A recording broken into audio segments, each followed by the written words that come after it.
This is the most inappropriate intro music for Rick Ector ever. Rick, how you doing tonight, sir? Hey, I'm doing great, Cam. How about yourself? How are you doing today? I'm good. I'm sorry we had such horrible pop music as your intro song. Thank you for coming on the program tonight. It's good talking to you again. Hey, man, it's always a pleasure to be on, and I got a few suggestions. We'll talk about that offline about what my intro music should I be. mean, come on now. You're joining us from Detroit. It's not like we don't have some music from the Motor City to draw from as I bumper mean, music, Mr. Gray. there's tons of catalogs full of Detroit theme music out there. I'm going to challenge you all to come up with something more suitable. All right, we'll give you some Holland and Dozier next time you're on the show. How does that sound? Perfect. Let's All right. run with it. All right. Now, I feel bad in a way, Rick, because every time we have you on, it's to talk about another high-profile crime in Detroit, Michigan. This one though was just we couldn't pass this one by. Former Detroit Police Chief Stanley Knox robbed at gunpoint while cutting his lawn. Rick, people are Yeah. getting robbed at gunpoint while they're mowing their yard in Detroit now? Yeah, broad daylight. The one of the ex-police chiefs was robbed at gunpoint by a couple of thugs here in broad daylight in his front yard as he was, taking care of his property. It's really a sign of how bad things are here. I mean, just in the last couple of days, we've had a series of heinous crimes go down, and every now and then there's something positive or something that gives us hope, that demonstrates that law-abiding citizens can be responsible with their firearms and protect themselves. Just a couple of days ago, at 5 a.m. in the morning, there was two thugs that did a home invasion on a couple in the early 60s, and lo and behold, there was a gunfight, and the homeowner did prevail. One of the thugs unfortunately died, and the other, jumped through a window.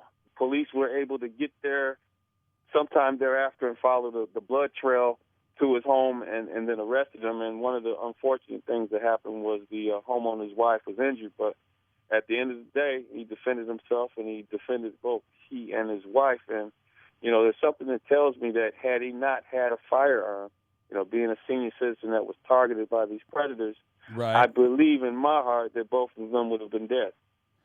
Well, Rick, I think that you're right. I mean, particularly when we talk about, senior citizens or the elderly. You don't have a lot of 60-year-olds who are actually committing home invasions. Seems to me when I'm reading a lot of these arrest reports, these are, young men in their late teens, their early 20s. I mean, as early as their mid-teens all the way up until, I guess, late 20s seems to be the population of folks that are committing the most egregious and heinous crimes here.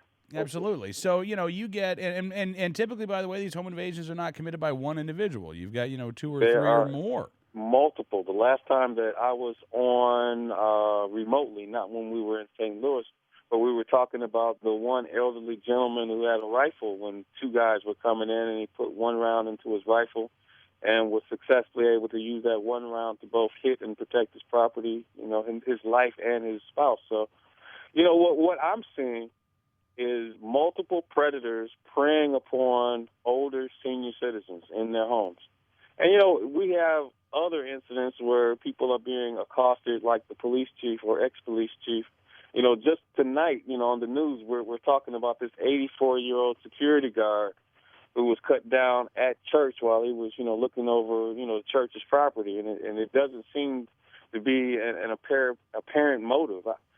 It's really getting, well, no, it's not getting bad. It's beyond bad. It's pretty bad here. But despite all of that, I'm really thankful that unlike some other major cities, in this country, we, law-abiding citizens still have the right to own a handgun in our home, and we do have concealed carry licenses where individuals can defend themselves outside of the home.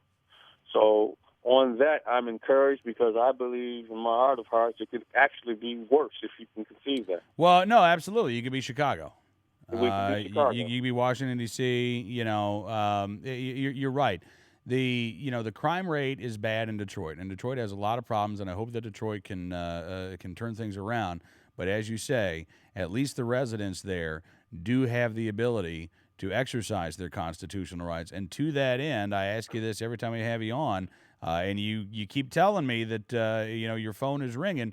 When a story like this happens and a police chief's robbed at gunpoint in broad daylight while he's mowing his yard, does that get people thinking, okay, that could happen to me? My phone has been ringing all day today, and it's going to continue to ring as things get, more and more crazy out here. Well, listen, Rick, I appreciate you coming on the program, sir. And sadly, I know that there'll be something happening in Detroit before long that we'll want to have you back on to talk about. Well, and hopefully it'll be one of those citizen stories of the day where we have yet another law-abiding citizen who exercised responsibility for their safety and successfully defended their home.